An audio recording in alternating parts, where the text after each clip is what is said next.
Amados e queridos irmãos, abençoados, eu estou aqui às 21 horas deste sábado, 14 de janeiro, ou 14, como queira, todas as duas formas são corretas, para lhes trazer mais uma pérola da graça de Deus. Eu quero que muitas pessoas sejam alcançadas. Esse é o meu sonho. Não todos, porque eu sei que nem todos serão alcançados. Mas ainda há muitos filhos da livre que poderão ser alcançados com o evangelho da graça de Deus e então viverem eles a liberdade com que Cristo os libertou. Esse é o nosso intuito. Isso é o que nós, da graça de Deus, queremos. Pelo amor que nós temos para com os nossos irmãos. Se eles soubessem o quanto amamos, eles não nos chamavam de desviados, de desigrejados, de hereges. Eles teriam um carinho muito grande por cada um de nós, porque nós praticamos o amor ao próximo. E eles, os nossos irmãos, são os nossos próximos. Nós vivemos, assim como eles estão vivendo, aprisionados. Fardos sobre os ombros, seguindo preceitos, rudimentos da lei mosaica dentro das sinagogas. E hoje nós estamos livres, porque nos libertamos desse sistema religioso que é perverso, cruel e mau, porque eles aprisionam as pessoas. As pessoas não são livres quando fazem parte desse meio religioso. Elas até pensam que são, mas não são. A prática diz o contrário do que eles falam, do que eles dizem. Eles pensam que são livres, mas não são. Somente a graça de Deus pode trazer a liberdade. E é essa a nossa preocupação com os nossos irmãos. Queridos, como é bom viver essa liberdade. 5 anos eu me libertei desse fardo, desse sistema religioso. 5 anos que eu não frequento mais esses lugares, que não me subordino, se eu posso dizer assim, a um líder religioso que se diz espiritual e que nós devemos nos submeter às suas autoridades. O cabeça é Ele, o único Senhor Deus soberano, que é o Senhor de todos. E mais ninguém. Nós não somos pastores de quem quer que seja. Nós somos todos iguais. Amamos cada vez mais uns aos outros. Seja da religião que for, nós não criticamos nenhuma religião, como nós fazíamos quando lá estávamos, porque nós sabemos que os evangélicos criticam todas e quaisquer outras religiões existentes. Dizem que são do diabo, somente a religião evangélica é de Deus, e mais ninguém é. Eles se sentem dono dos céus, proprietário exclusivo de Deus. Deus pertence a eles. E eles falam isso com maior convicção, como se isso fosse uma verdade. Mas não é uma verdade. Deus é Senhor de todos.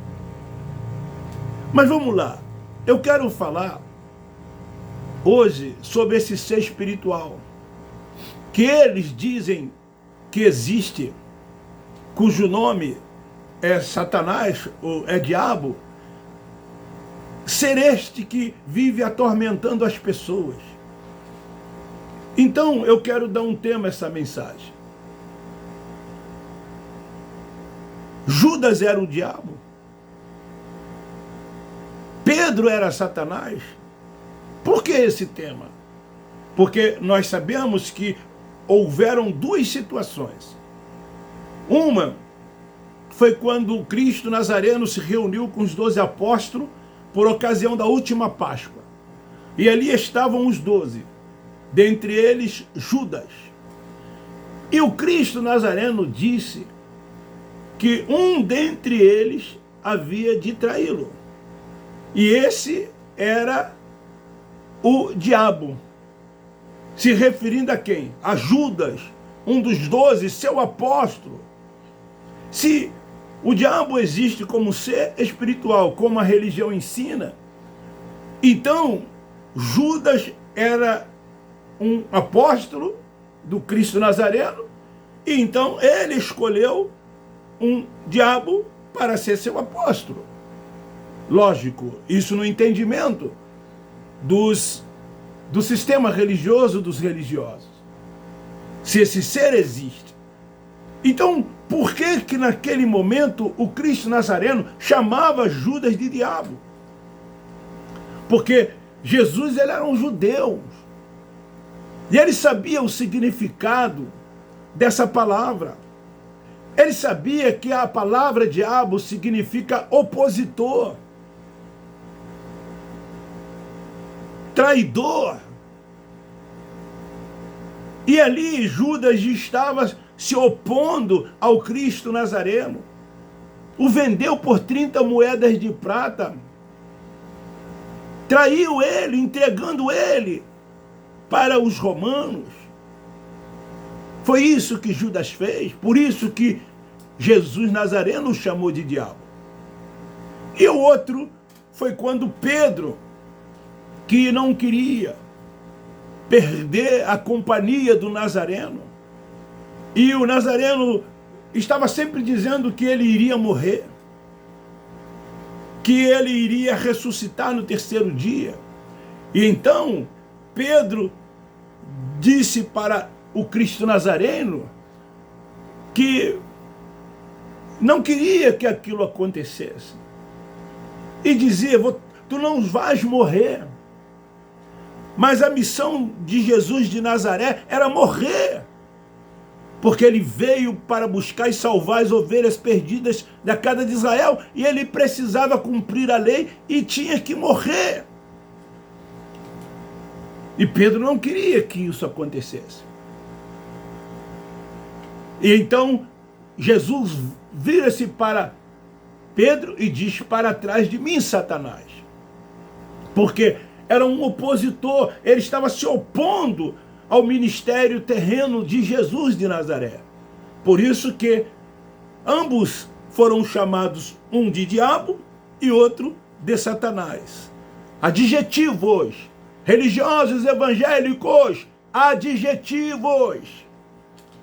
Pois bem, eu fui criticado muito no meu canal, em uma das últimas mensagens, e aí isso já tem bastante tempo, em que eu disse que demônios, Satanás, etc. não existem. Eu afirmei isso em uma das minhas mensagens. E alguém foi lá no meu comentário e me criticou.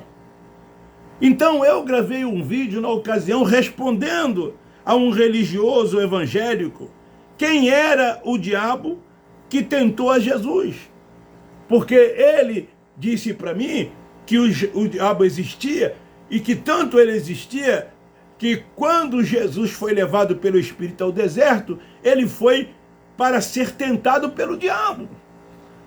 E segundo ele, assim como a religião ensina, o diabo como um ser espiritual. Sim, Jesus foi levado pelo Espírito ao deserto para ser tentado pelo diabo, mas o diabo ali era um adjetivo. O diabo ali era a lei de Moisés. Ele foi tentado pela lei de Moisés. E aí os religiosos dizem assim: até o diabo conhece a palavra. Porque a lei diz, como disse para ele, que ele poderia transformar todas aquelas pedras em pães e saciar sua fome depois de um jejum de 40 dias e 40 noites. Ele usa a lei dizendo: não só de pão vive o homem, mas de toda palavra que procede da boca de Deus. A lei foi usada contra ele, dizendo: lança-te daqui abaixo, e ele dará ordem aos anjos ao teu respeito, para que tu não tropeces com teus pés em pedra. Ele disse: não tentarás o Senhor teu Deus, refutando com a lei, com a palavra. E por último, disse: se prostarde, tudo isto eu te darei. E ele então respondeu: somente ao Senhor teu Deus adorarás. Então, acontece que o sistema religioso ensina que ele existe. Eles afirmam piamente que o diabo existe, que o diabo é um ser espiritual. Usam textos bíblicos para afirmar isso. Mas nenhum desses textos bíblicos usados pelos religiosos quer dizer ou quer afirmar a existência de Satanás como um ser espiritual. Eu vou pregar uma mensagem daqui a alguns dias, cujo tema diz: Jesus nunca afirmou que as pessoas serão lançadas no inferno. Esse inferno que a religião também diz, baseada lá em Apocalipse, como um lago de fogo e tormento eterno. E se este inferno existe, existe também Satanás como um ser espiritual. Essas são as mensagens pregadas e ensinadas pela religião, que amedrontam e atormentam e colocam terror e pavor nas pessoas. Eles têm seus interesses, eles querem aprisionar as pessoas dentro desses lugares, porque quanto mais medo as pessoas tiverem desse suposto Satanás, desse suposto inferno, mais esses lugares se encherão. E enchendo esses lugares, as ofertas serão maiores, os números de dizimistas aumentarão. É isso que eles querem, porque eles querem satisfazer as suas conveniências e os seus interesses.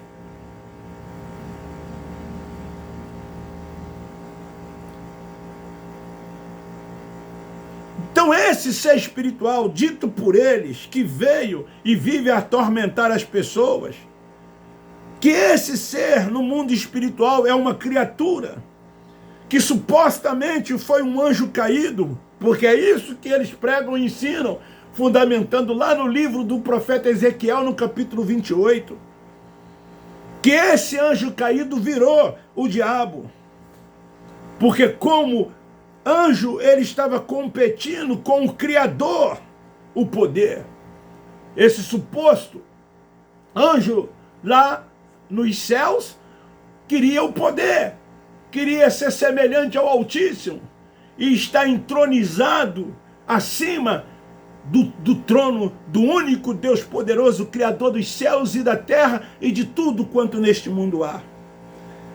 Então eles usam Ezequiel 28 e usa também o capítulo 14 do livro do profeta Isaías, a fim de criar a ideia que ali foi sua origem, dizendo de onde foi a origem desse anjo caído que virou o diabo e hoje existe como um ser espiritual que vive atormentando a vida daquelas pessoas que não fazem parte desse sistema religioso, porque engloba aceitar Jesus como Salvador, batizar nas águas, participar de uma ceia e se tornar membro desses lugares.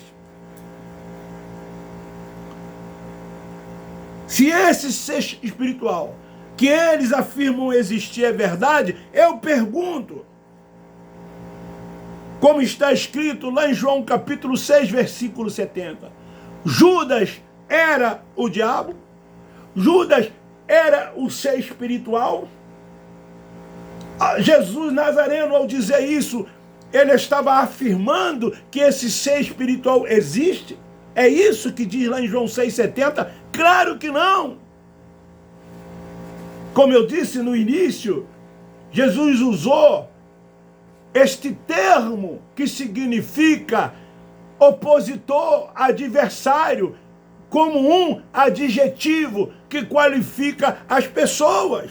E então ele estava ali qualificando Judas usando esse adjetivo de diabo como se dissesse ele: você é um traidor, você é um opositor, você é o meu adversário, mesmo sendo um dos 12 apóstolos. Era isso que o Nazareno quis dizer. Se ele era o diabo, como pode ser o diabo um ser espiritual? Se Judas era humano e foi chamado pelo Cristo Nazareno de diabo, e Pedro era Satanás?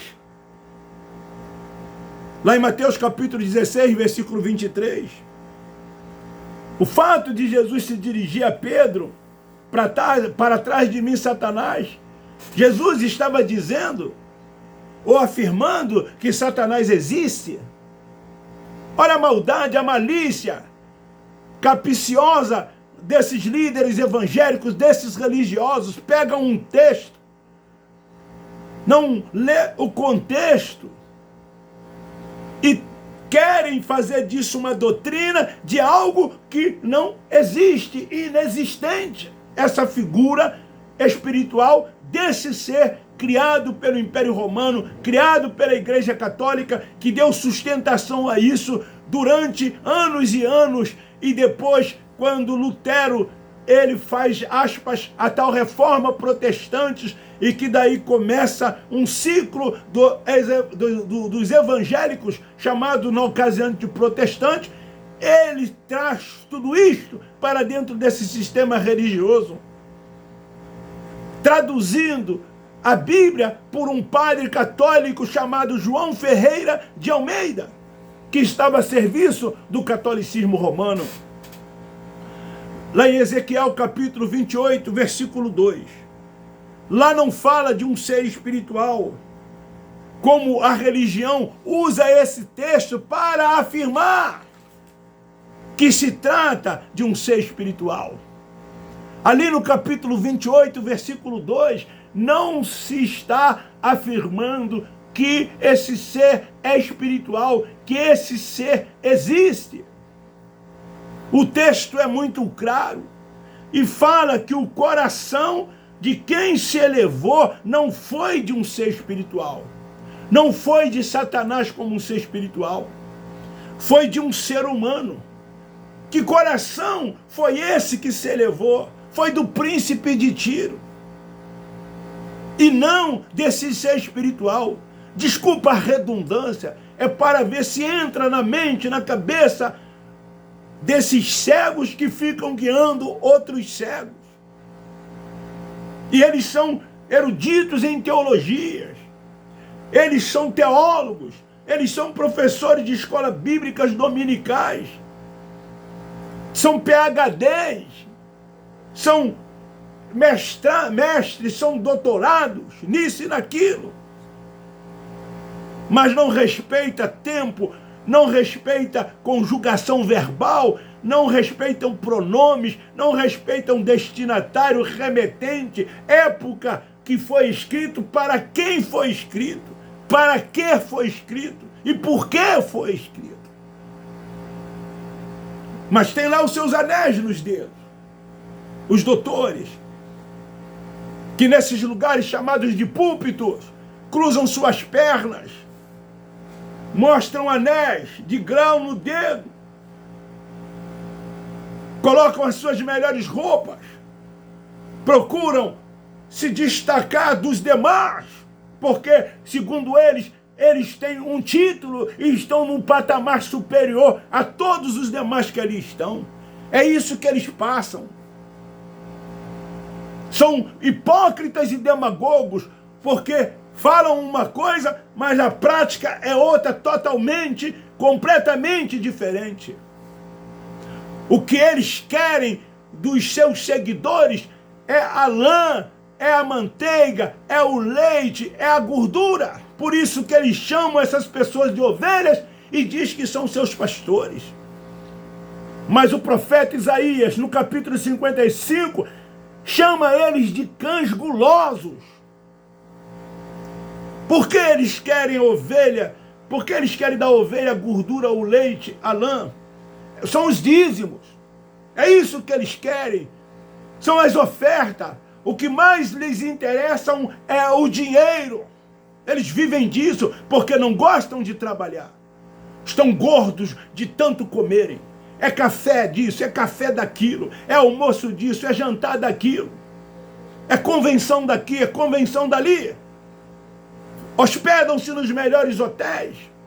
Andam de aviões para baixo e para cima, vão para o exterior, conhecem o Brasil todo, a grande maioria.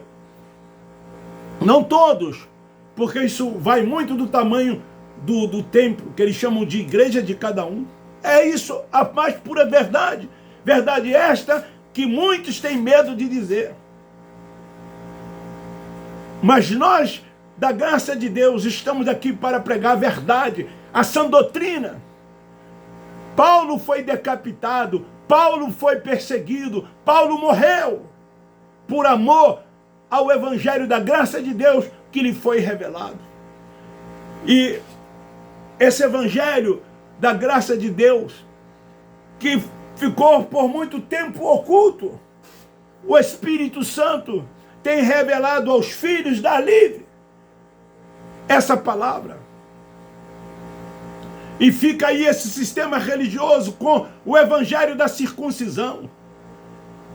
Quando esse evangelho teve o seu tempo, teve a sua época, até que foi revelado a Paulo o evangelho da graça de Deus para os gentios e para todos aqueles que deixaram a lei, porque deixaram de ser judeus, de ser somente eles o povo de Deus, e agora um povo só. E Paulo diz, não há mais bárbaro nem cita, grego, nem romanos, nem judeus, há um povo só.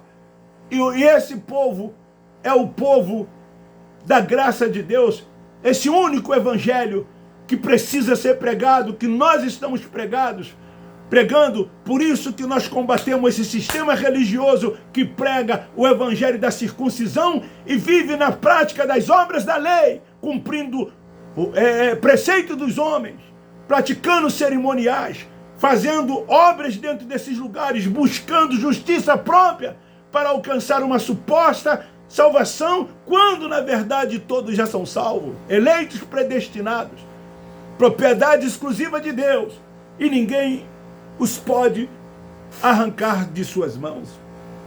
Então muitos eruditos conservadores relacionam o príncipe de Tiro com Satanás.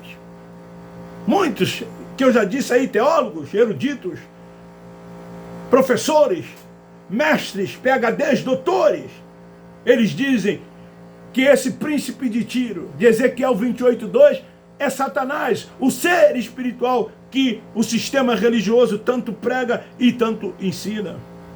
Mas o que é que diz lá no capítulo 2 de Ezequiel 28? Sendo tu homem e não Deus. Não se tratava de ser espiritual nenhum, como a religião ensina e afirma. Denota que esta é uma referência a um príncipe humano e não um ser espiritual, chamado de Satanás. Existiam duas cidades, Tiro e Sidom.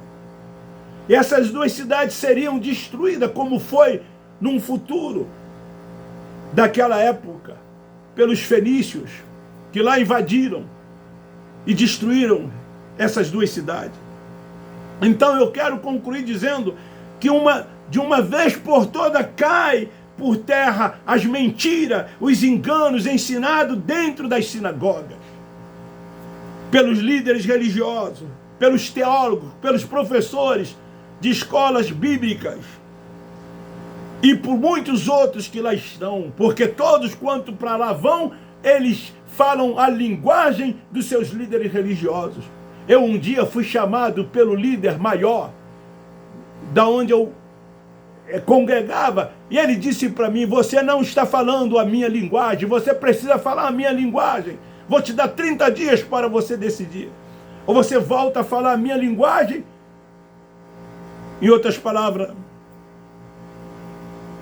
a rua ou a porta é a serventia da casa, sei lá. Então eu quero dizer, encerrando, que Jesus nunca afirmou que o diabo é um ser espiritual. Jesus nunca afirmou que ele existe para atormentar as pessoas e levá-las para um inferno como lago de fogo e tormento eterno, como está escrito no Apocalipse, como o sistema religioso ensina. Os que não aceitarem Jesus como Salvador vão perecer nesse lago de fogo e tormento eterno. E serão noite e dia atormentados por esse ser espiritual que eles afirmam existir, chamado Satanás. E assim essas pessoas ficarão ali por toda a eternidade. Mas aqueles que, segundo eles, a religião, aceitaram Jesus como Salvador, que se batizaram nas águas, que tomam ceia uma vez por mês, que frequentam os templos religiosos, que frequentam esses lugares, que têm os seus nomes escritos no hall de membros dessas denominações evangélicas, esses vão para o céu. Não importa mais nada. Fazendo isso, eles são salvos, estão salvos. Porque esses líderes religiosos, eles têm a chave dos céus. Como a Igreja Católica Apostólica Romana afirma que Pedro tem as chaves dos céus. E os papas são representantes de Pedro. E a Igreja Católica tem poder para ligar e desligar, tanto na terra como nos céus. E o sistema religioso evangélico não é diferente também. Os seus líderes religiosos se sentem na autoridade, com o poder de desligar no céu e desligar na terra. Tanto é que, hoje muito menos, mas no passado, se excluía. Colocavam as pessoas nos bancos, em disciplina. E depois de um certo tempo, somente o líder podia retornar aquela pessoa. E a pessoa então voltava. E se essa pessoa morresse, segundo o entendimento deles, nesse período que estava suspensa, disciplinada, afastada, ela ia para o inferno. Porque a chave dos céus são dos papas e são de todos os líderes religiosos evangélicos. Fica aí esta palavra, faça uma reflexão. Se gostou, dê um like. Se não gostou, dê também. Divulgue e compartilhe. Vamos levar esta palavra aos nossos irmãos, que nós tanto amamos, que estão presos, que não vivem essa liberdade que você vive, porque você tem uma mente ativada, você tem um entendimento que Ele te deu, o Espírito Santo. Você é guiado e dirigido por Ele porque você é filho. Você entendeu isso? Você não é mais escravo, você não é mais ovelha, você não é mais servo. Ele te fez filho. Beijo no seu coração, um forte abraço. Como sempre eu encerro. Nós da graça de Deus amamos vocês. Me ajude, me ajude, me ajude. 1.853 inscritos. Vamos atingir 2.000 e depois avançar cada mês mais.